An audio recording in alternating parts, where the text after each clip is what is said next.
My name's Harry. Forgive me for the e-girl setup. It's slowly coming together. You know, I've got the LEDs and the little neon light up there. So, you know, I'm trying to make it as easy on the eyes as I can. Camera quality is a bit dead still, but yeah, you're just going to have to bear with me for that. I do have a big DSLR that I might set up and use for the camera, but I don't want it to be like 4K, you know. You don't need to see my fucking pause, bro. Just to introduce myself, my name's Harry. I talk about fights. If you look at the other videos on my channel to date, they've all been MMA related content. That is my main thing, although I do want to cover some influencer boxing, and the prime card's massive, so why not cover it? I've also actually got a few decent fights on, like actual good fights, not just like influencer boxing shit, but actual like high level in terms of the space, you know, the crossover boxing space. We've got a lot of the best boxers in the scene on this card. It should be a fun one, man. We've got man like Dillon Danis representing the MMA community as we go head first into another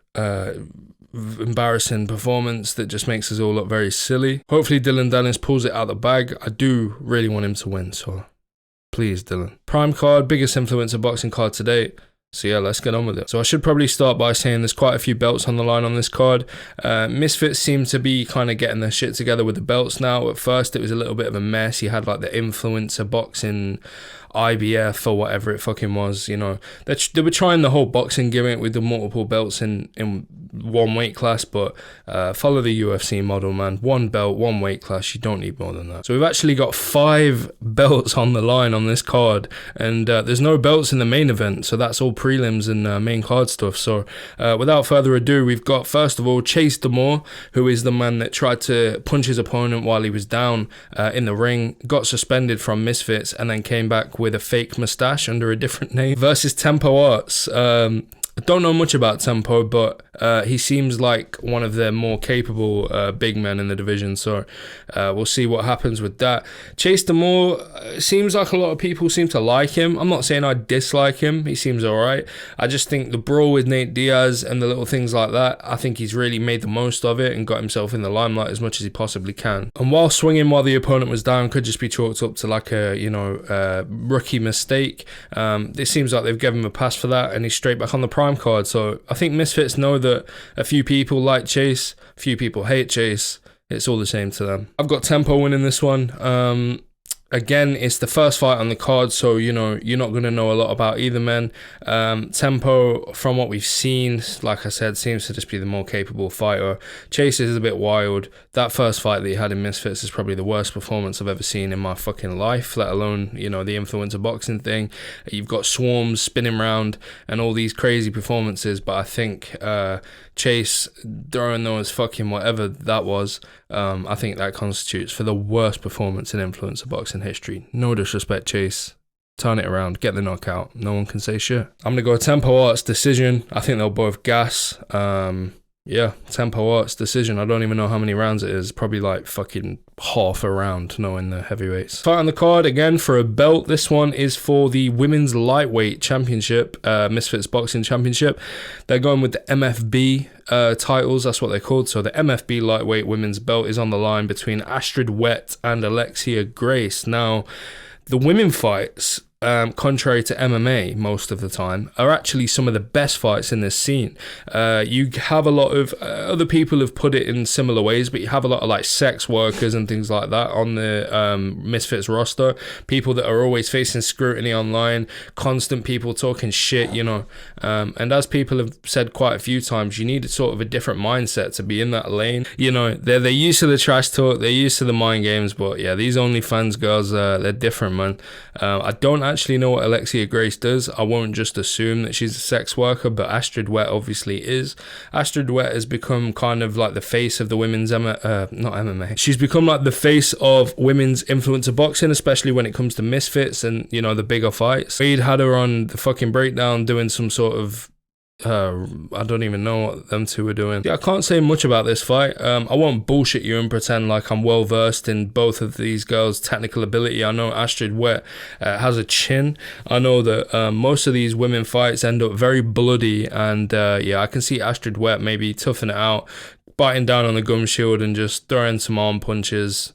Astrid Wett by decision. She takes the belt. Next up, we've got SX versus DTG. The battle of the fucking alphabet, I guess. I feel like it should be DX versus STG. Come on, boys. Swap letters or something, man. SX is KSI's boy that does all the...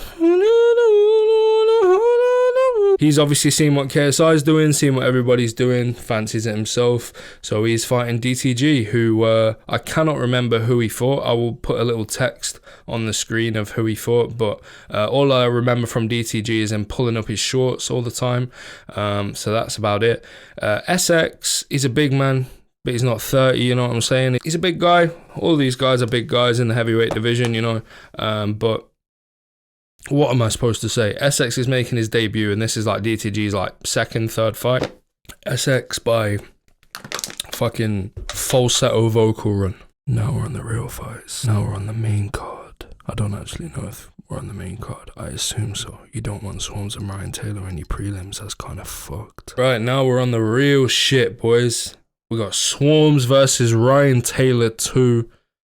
Listen, let me talk about this one real quick. First, assuming that it has been 5 minutes, I'm going to spark this like a crackhead, and then we'll talk about the fight. Just as I spark this, let me just quickly talk about something. I am going to be sort of just doing whatever I want on this channel, as far as not really worrying about copyright strikes or monetization right now. Eventually, if it becomes a problem, then maybe I will change things, but I would really like to make, I've been making long form content without me in it, just sort of visual video essay type content, and I will still make those, you know, that's primarily kind of what I do want to make. So maybe I sit on one of those long form content videos for like a month while I'm editing it, and then in between I just shoot these kind of videos out, is kind of the plan. But yeah, I want to use real fight footage if I can find ways around it where I don't get copyright struck, I guess is the way to say it. It's not like a money thing, because obviously I'm not expecting to make any money from this for a very long time, but it's more of like a visibility thing. I don't want it to be banned in certain countries, but mainly I don't want the channel to get shut down in the future. If I put so much work into this channel and then using UFC footage gets it taken off, I'll kill myself. Yeah. That's cringy as fuck. I apologise for the ASMR level vocal production on this video. I am using a mic that I use to record music, so it's a bit, you know, sensitive, so apologies. I will try not to blow the smoke down the mic, because I know that's hella annoying. If you're a degenerate crackhead fight fan like me, spark one up. I can't say what this is because it may get me age restricted, but yeah, spark it up. As long as it's not crack, we're all good. Anything else? Well, maybe not anything else, but you know. Ryan Taylor versus the ballerina, the fucking boy himself, Swarmz 2. Now, I know everybody hates Ryan Taylor, and when I say everybody, I obviously mean like the casual influencer boxing misfits person. You know, he did that shit to Slim. He does a lot of shit that puts a lot of people off, like the fucking swinging for coaches and all that madness. But I used to, and this isn't me just having like nostalgia glasses, because I'm like similar age to Ryan. I wasn't like a fucking kid in school watching his videos. Like, I don't get any nostalgia from this. I just think that he is probably a decent person, and I know obviously sitting here and making judgments about another man's character is a bit fucking weird. I'm not going to sit here and try and break him down and fucking do a therapy session on Ryan Taylor, but I think he literally, as soon as he's in front of a camera, he just turns into a cunt, and I think a lot of people are like that. The face-to-faces are out. They're putting a little bit of promo into this one. Fair play for him to... fair play to him for bringing Ryan Taylor back, giving him the rematch. I enjoy Ryan Taylor's fights. I know a lot of people aren't fans of his personality per se, but I think you need people like Ryan in the scene, man. You need unlikable figures. You need heels, for lack of a better word. If everybody was just Slim, it would be a very boring scene. If everybody was Ryan Taylor, it would be a very intolerable scene. But the mesh of them together is what fighting is, bro. You have the bad guys. I know Sonny Liston didn't really class himself as a bad guy, but unfortunately for him, the whole world saw him as a bad guy. You had Sonny Liston, was this heel. Nobody thought he would get the belt. he got the belt, and everybody was like, oh, Sonny Liston, he's this fucking gangster, he's involved with all these bad people. And he was, fair enough, but as a person, he seemed like he just wanted to be liked. He seemed like he wanted to be accepted. Ryan Taylor seems like he couldn't give a fuck. So I don't know why people are still like, right, misfits, why are you giving this guy a shot? He can fight to a level that's entertaining, you know. The Slim fight was alright. He's had a couple of good performances as far as not just getting absolutely flatlined like a lot of these guys do. So yeah, I don't mind Ryan Taylor in the mix, man. I think if he can get past Swarmz, he can beat Swarmz. I think that he can go a lot further. I think Misfits are willing to sort of give him the push. He is their bad guy, heel kind of person. Swarmz, though, has put the fucking work in, bro. He genuinely has. Like, he wants this shit. This is his new thing, as he said in the face-off, and I can see that. I believe him. I think he's in the gym every day. He actually wants this, maybe chase a belt in Misfits or something like that. Is this fight for a belt? I don't think it is. Let me check. No, okay, it's not. Yeah, it'd be kind of mad if it was, to be honest. But Swarmz wants this shit, bro. He said it himself, you know, this is his new thing. This is his new path. This is what he's doing now. So he's in the gym all the time. He's made the mad transformation. Props to Swarmz for the body transformation, and Ryan Taylor props for getting your eye bust up with one punch and actually saying, I want the rematch, you know. This guy's a different breed. He's an ex-BM, well, I don't know if he still is a pro BMXer, but he's got metal plates in his face. I've seen him fucked up so many fucking times. So he can take it, you know. He can take the punches and the this and the that. Some people can't, you know, and they a broken orbital bone would send a lot of these influencers packing back to YouTube is all I'll say. Both of these guys are okay with the content. Swarmz is always on it with the diss tracks and stuff like that. I haven't actually checked to see if he's done one on Ryan this time. I don't think he has.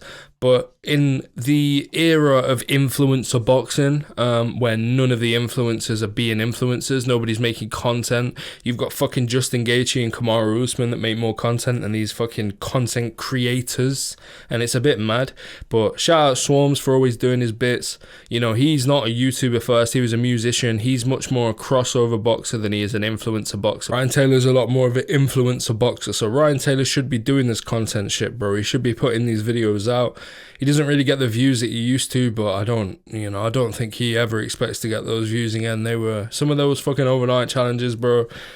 Everyone was watching that shit, and that's what I mean. He kind of comes from that pocket, which is kind of mad. Like, I'm not saying Ryan Taylor's not on smoke, whatever. Ryan, don't fucking headbutt me, bro. I'm chilling. But back in the day, like, you know, he was with like Ali Law and all these, man. You know what I'm saying? They were all kind of like not in a disrespectful way, but there was all kind of like sausages, bro. Like, you know, there was no aggression, there was no badness, there was no attitude. Everyone was calm. Yeah, shout out to all them, man. I can't believe that some of them videos were fake, bro. That shit broke my heart, but silly me. Prediction, I got Swarmz. Am I bold enough to predict a Swarmz KO? I don't think I am, you know. I don't think I'm bold enough to predict that, but I'm going to put it on the line. I'm going to say Swarmz TKO against the ropes. If not, Ryan Taylor decision. I know that sounds like a weird prediction, but that's just the way I can see both of them winning. You'd think Ryan Taylor was a kind of fighter to put someone's lights out, but we haven't really seen that from him yet. And same with Swarmz, but Swarmz is much more of a volume, fast twitch, you know, jab, move, like kind of fighter, where I think Ryan in this one needs to plant his feet and show people, yo, in the face-offs, I'm this energy, and when you see me in the hotel, I'm this energy, and when I get in the ring, I'm still that energy, I'm still taking your head off. Not saying he doesn't swing with intent, because he does, but he needs to just need a bit more viciousness from Ryan in the ring, because he talks all this shit outside of the fight, and people probably are getting a bit scared, getting a bit intimidated, you know what I'm saying? Thinking, oh, fucking hell, this guy's a nutcase. When I get in the ring, he's going to go mad. And then you get in the ring, and he's fucking just clinching Swarmz and kind of not trying to engage, you know what I'm saying? You need to bite down on that gum shield, bro, and fucking try and put Swarmz out, because then that post-fight interview, you can say, listen, I'm changed now. This is a new era of Ryan Taylor. I'm out here to knock people out. Like, Swarmz TKO, Ryan Taylor decision. If I had to put it on a percentage, I'm like 70% on Swarmz TKO, 30% on Ryan Taylor decision. I can kind of see a draw in this one as well. Some weird fight. I'm expecting fireworks, but normally those fights in this scene, when you expect too much, they don't really deliver. So I will keep my hopes low. I'll keep my hopes high and my expectations low. I got the tag team Wasabi LMAO, which is obviously Alex Wasabi and Nick LMAO. What are you lot doing, bro? Why is Mams and KSI creating tag team divisions when you put in 10% effort into the name? Los Pinedos Coladas is a fucking banger of a name, and I seen that, I was like, damn, bro, like some of these tag team names are going to be fire, like the creativity and some of these influences. I'm excited to see, you know, the actual tag names, and they're coming out and sticking fucking surnames together, bro. What are you doing? You know what I'm saying? We need some cool fucking shit, bro. If we're doing the WWE stuff, let's do it properly, you know what I mean? Fucking Wasabi LMAO, bro, when your fucking grandma asks fucking what sauce you want on your fucking Big Mac, bro. Versus Las Pinedas Coladas, Alex Pinedo, B-Dave. Yeah, bit of a weird duo. They're still doing that kind of thing. Seems like those two are actually kind of friends, which is pretty fire. But I've got Wasabi and Nick for this one. I think Alex will do a lot of the heavy lifting himself. I think Alex Wasabi is much better than anybody wants to give him credit for, and I really wish that we saw the KSI Wasabi fight instead of the Temper fight, because I feel like we would have seen a lot more of KSI and his defense, etc. Nick is good enough to beat B-Dave. Wasabi's good enough to beat B-Dave. It's just Pineda. Are they good enough to beat Pineda? I think so. I think people are starting to give Pineda a bit too much respect in the actual ring. You know, just watch that KSI fight, bro. If you're feeling the kind of like, oh, this guy, he's a pro boxer, he's this and that, watch that KSI fight. If you put the pressure on him, I know he's a little bit more confident now, but if you put the pressure on him, bro, he's going to crumble. I won't spend too much longer on this fight because it's an unpredictable one. You know, one guy could get knocked out and the other guy, but the team still loses, so it's hard to predict. But talking about the individual matchups, I think both of the Wasabi LMAO guys beat B-Dave pretty handily, and let's see what they can do against the GOAT Pinedo. This one's a fun one. We got Whindersson Nunes versus my mate Nate. My mate Nate seems to be like a little dark horse in this fucking scene. A lot of people are high on Nate and sing his praises, you know. He looked decent. Technically he looks okay, so I'm not surprised that they do. But Whindersson Nunes, of course, the fucking superstar of Kingpin, you know, that first event with the crowd was absolutely nuts. I couldn't believe how loud they were. He looks the part, you know, he's an attractive guy, face tats, blah blah blah, fucking all of that stuff, and that first performance he absolutely smoked the guy, you know. He looked great, and you thought, damn, this guy might just be about to fucking take over this whole scene. And then he runs into King Kenny, who is also on this card. We'll get to his fight in a minute, but Kenny just absolutely fucking schooled him. Probably the best performance in influencer boxing history. It's not much history to go off, but so far I don't think I've seen as much actual raw ability as that. As far as head movement, the defense, he was jabbing him, everything just looked how it should have been. Kenny didn't really look like a novice in there, and yeah, we're getting to that point now in this scene, man, where people are starting to look better. They're starting to look a lot less amateurish. Still amateurs, don't get me wrong, I'm not saying they're world class, but the time that these guys are putting into the sport, the money they have to fund the camps and stuff, you know, it doesn't take as long as some of these other boxers that are working 9 to 5s and going at 5 p.m. after work and shit. Like, these guys are really in the gym every day, 2 a days, 3 a days, and we're starting to see that now. I think I've got Whindersson for this one. I hope Nate wins, because I think Whindersson, although he wants it, I feel like he just wants a couple of wins and wants to dip. Maybe he would want to fight KSI or something, but I feel like the hype for that's kind of gone now. So I would rather see my mate Nate win, just for the wholesome content, I guess. But I don't really have a horse in this race. I don't really have a solid prediction. I think Whindersson's good if he can look back at that Kenny performance and change a few things. He's got the skills to go a decent way in the scene. So I'm gonna say Whindersson. If I had to put money on it, I would say Whindersson. But yeah, King Kenny versus Anthony Taylor. Now this is for a belt. This is for the MFB Light Heavyweight Championship. So Anthony Taylor. So King Kenny has come off this Whindersson win, and he's so gassed up about it, and I don't blame him, that he's basically gone for the biggest fish in the pond as far as technical ability and whatnot. AT has just beat Papi, who is also on this card. We'll get to his fight shortly. So he's riding that sort of wave. Eddie Hearn was saying stuff like, I want to turn Salt Papi pro, you know, he was getting so much clout, and then AT kind of beat him. But AT didn't really steal his clout. Like a lot of times that will happen, a fighter will beat a fighter who has a hype train, they'll sort of take their hype. Seems like AT's like, he's not like Tommy Fury level of a bully, because he hasn't been boxing since he was fucking a fetus, but AT's been in Bellator, he's been in that cage, he's been doing this, bro, for a while, and he's fighting guys that have been doing it, you know, 3 years, 4 years max. So a lot of people aren't happy with that, and they're saying, Kenny, why the fuck are you taking this fight? You know, don't you getting too big for your boots type shit. AT's too good. I agree to an extent, but somebody has got to do it at some point. Why not Kenny? Somebody's got to do it. You know, they can't.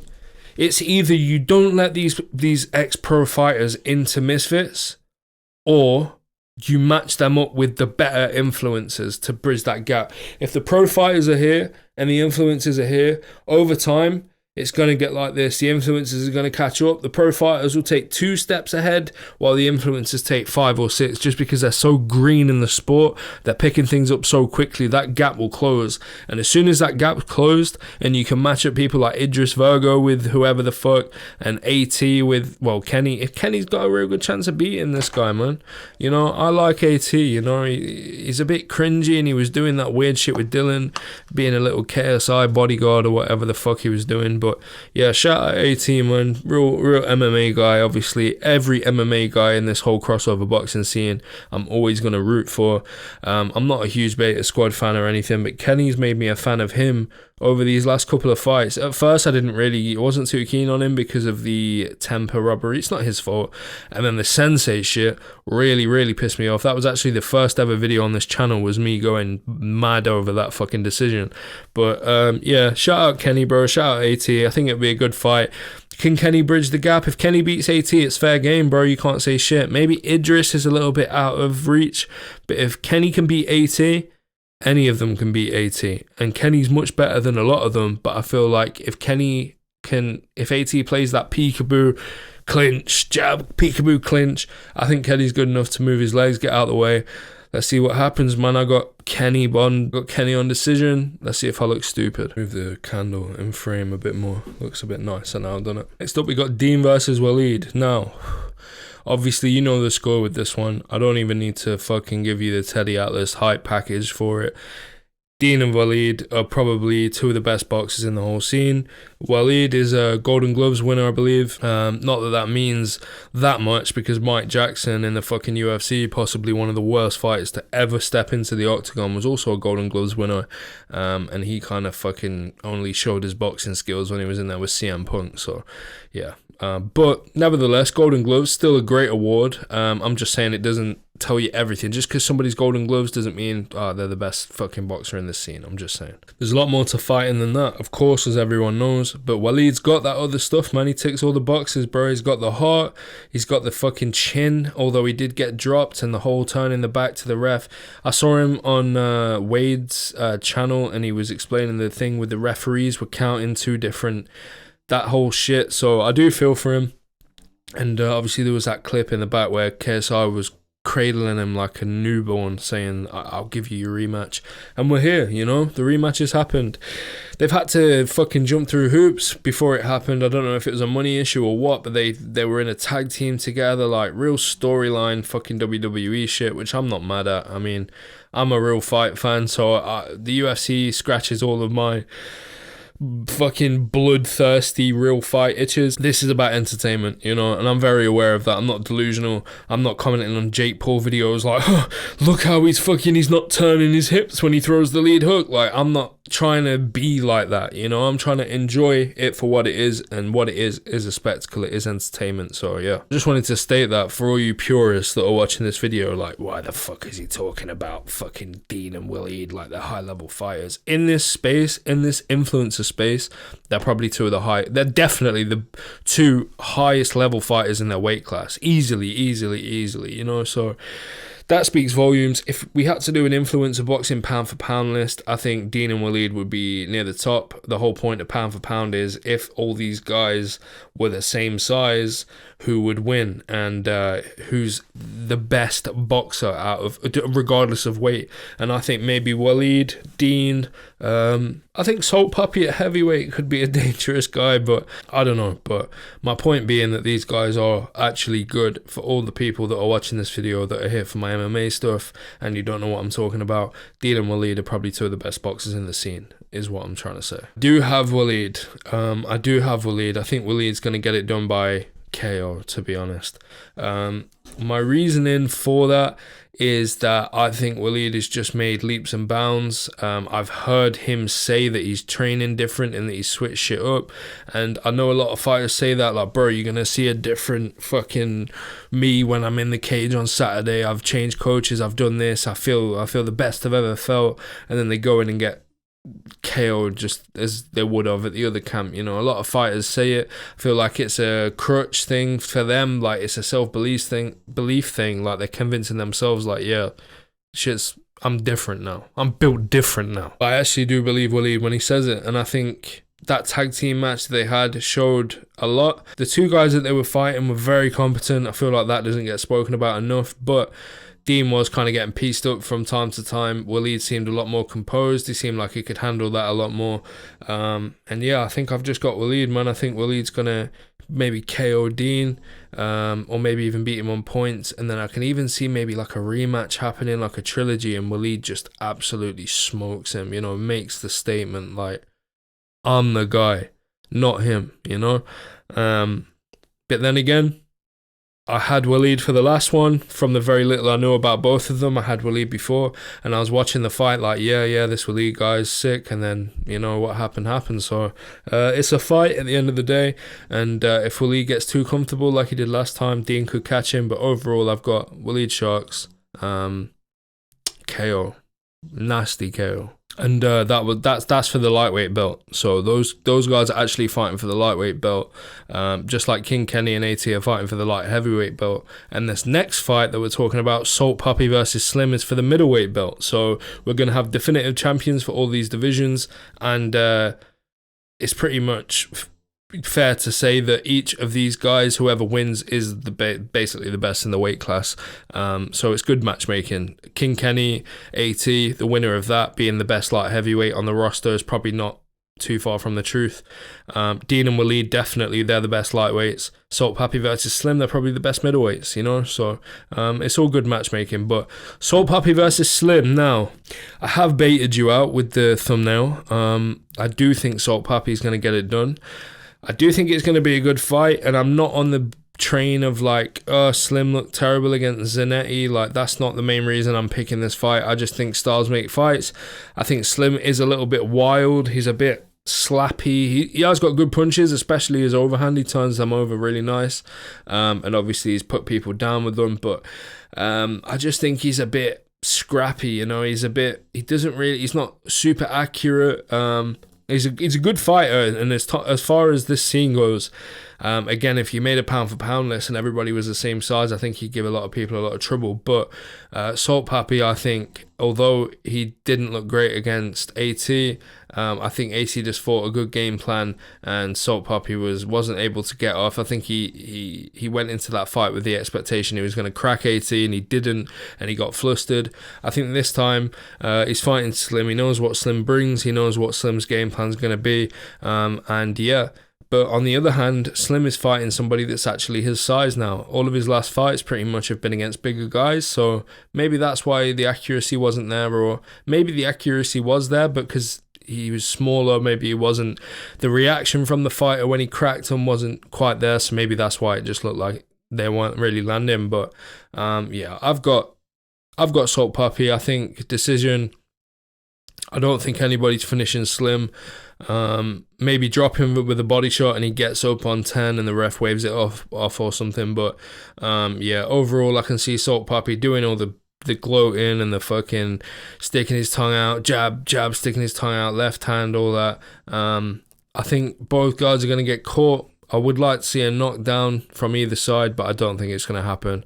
I think both guys are just going to have chins. You know, you got Slim coming from where he's from, you know, fucking New York, all that, Brooklyn, wherever he's from. If you're watching this, please don't kill me, Slim, but wherever he's from the fucking ends, bro. He's from the slums.